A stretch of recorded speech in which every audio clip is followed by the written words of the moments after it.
जय श्री राम। ओम नमो शिवाय।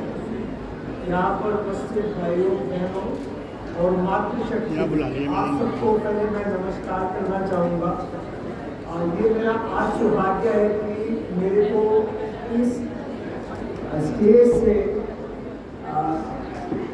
मैं शास्त्री जी को पिताजी के नाम से जानता था और मधुसूदन जी की मदर को मैं अम्मा जी कहता था और उसका एक बहुत बड़ा सौभाग्य है मेरे को कि मेरे को मधुसूदन एक मित्र मिला और उनके पिताजी उन्होंने जो शिक्षा दी। मैं एक चाइल्ड स्पेशलिस्ट हूँ और आज की तारीख में ये माना जाता है कि हम जो अपने बच्चों को शिक्षा देने की कोशिश करते हैं उससे ज़्यादा वो हमारे हाव भाव, हमारा व्यवहार, हम क्या कर रहे हैं वो आराम से चुपके से देखते रहते हैं और उसको वो फॉलो करते हैं। पिताजी के लिए मैं कहूँगा कि वो एक तरीके से इसका बहुत बड़े उदाहरण थे। मैं जब भी मधुसूदन से या बुद्धों से या इनसे मिलने आता था, इनसे या अम्मा से, अम्मा बीमार रही तब भी मैं बहुत अक्सर आता था। लेकिन पिताजी के लिए मैं कहूँगा कि वो सहज और बड़े आराम से जो बातें कहते थे, बोलते बहुत कम थे लेकिन बिना कुछ शब्द व्यक्त किए वो अपनी सारी बात कर रही थी। ऐसे व्यक्ति के लिए मैं ये कहूँगा कि जीवन मृत्यु संसार का शाश्वत नियम होता है जिसमें आवागमन का नियम सब जातियों प्राणियों पर लागू होता है। अपने को खोने का दर्द शायद वही लोग समझ सकते हैं जो इस परिस्थिति से गुजरते हैं। मैं इसलिए ये कह रहा हूँ कि हमने पिताजी को कोविड में खोया,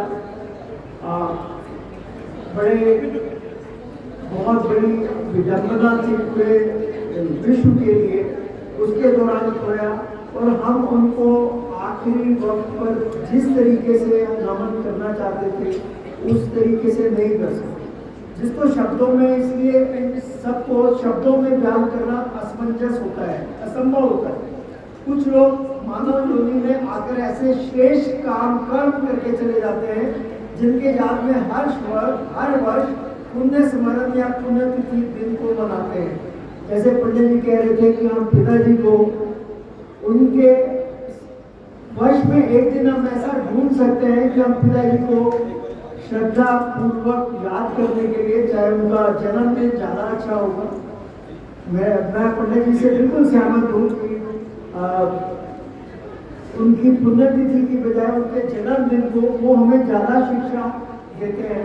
हर वर्ष पुण्य स्मरण पुण्यतिथि दिन को बनाते हैं जिससे ऐसे महानुभावों को श्रद्धांजलि अर्पित करके उनके प्रति कृतज्ञता भाव प्रकट किया जा सकता है। जो मैं आपको कह रहा हूँ, जो भी हमसे मृत्यु पश्चात दूर गया है उसका वापस लौट आना भले ही नामुमकिन हो पर उनकी आत्मा को शांति हेतु सद्भावना प्रकट करना हमारा परम कर्तव्य होता है।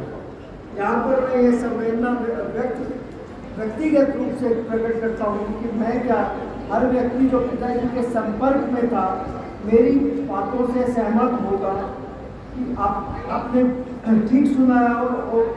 और अन्य मित्र जो यशपाल शास्त्री जी को पिताजी को कहकर संबोधित करते थे, पिताजी की शिक्षा का ब्यौरा आपको सबको विदित है। अभी मेरे से पूर्व प्रवक्ता थे, उन्होंने उनके बारे में सब कुछ बताया आपको, मैं उसको रिपीट नहीं करूँगा। लेकिन मैं एक बात कहना चाहूँगा, उनके शांत स्वभाव व उनकी विशेष रुचि जो साहित्य में थी उसका जिक्र करना चाहूँगा। मैं जब पिताजी से मिला सबसे ज़्यादा मुझे उनके शांत स्वभाव व आर्थिक धार्मिक ग्रंथों में रचित करने में था। जब भी मैं आता था मधुसूदन से पूछा था पिताजी क्या कर रहे हैं, तो कहते हैं कि वो अपने काम में बिजी है। तो मैं कहते थे वो क्या कर रहे हैं, कह रहे वो रामायण और गीता को एक अपने भाव से प्रकट करने की इच्छा कर रहे हैं, प्रकट करने के लिए लिख रहे हैं। और उसी के संदर्भ में जिसका नतीजा कि उन्होंने बड़े विस्तार से 4 पुस्तकें लिखी हैं। पहली पुस्तक है संशोधित वाल्मीकि रामायण, दूसरी है संशोधित महाभारत, तीसरी है रामकथा का वास्तविक स्वरूप और चौथी है महाभारत का वास्तविक स्वरूप।